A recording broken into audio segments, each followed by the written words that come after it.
গত ১৫ বছরে সাবেক রেলমন্ত্রী নুরুল ইসলাম সুজনের ৮ একর জমি বেড়ে হয়েছে ৩৫ একর। রাজধানীর ধানমন্ডি, উত্তরা, বাড্ডা, বনশ্রীতে আছে একাধিক প্লট এবং মার্কেট। পরিবারের সদস্যের নামে করেছেন সরকারি প্রতিষ্ঠানের নামকরণ। রেল বিভাগের দুর্নীতির পাশাপাশি ব্যাপক দলীয়করণের অভিযোগও রয়েছে তার বিরুদ্ধে। পুরানো দিয়ে নতুন নিতে আজই চলে আসুন আপনার নিকটস্থ ওয়ালটন শোরুমে। সাবেক রেলমন্ত্রী নুরুল ইসলাম সুজন পঞ্চগড় ২ আসনের সংসদ সদস্য ছিলেন। পরপর ৩ বার নির্বাচিত হয়ে মালিক হন বিপুল সম্পদের।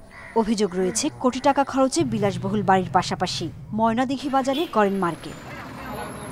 কাগজে কলমে ২০০৮ সালে মাত্র ৮ লাখ টাকার অস্থাবর সম্পত্তি ১৫ বছরে বেড়ে হয়েছে প্রায় ৩ কোটি টাকা। ৮ একরের কৃষিজমি বেড়ে হয়েছে ৩৫ একর। ঢাকায় বাড্ডা, উত্তরা, বনশ্রীতে রয়েছে একাধিক প্লট।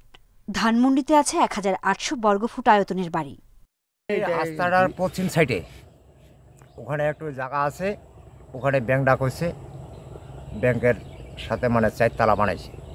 আর এই বাড়িটা এমপি হওয়ার পরে জমি কিনছে ওইদিকে ২.৫ বিঘা, এই পুকুরের দক্ষিণ পাশে। রেলমন্ত্রী হওয়ার সুযোগে পঞ্চগড় রেল স্টেশন ও জেলা স্টেডিয়ামের নামকরণ করেন তার বড় ভাই সিরাজুল ইসলামের নামে।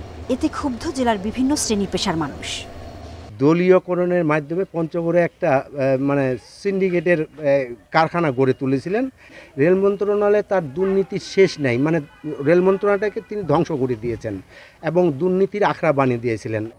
রেলমন্ত্রীর দায়িত্ব নেওয়ার ৫ বছরে তার ২ ব্যক্তিগত সহকারী ও পরিবারের সদস্যদের সম্পদও বেড়েছে বহুগুণ। Independent news.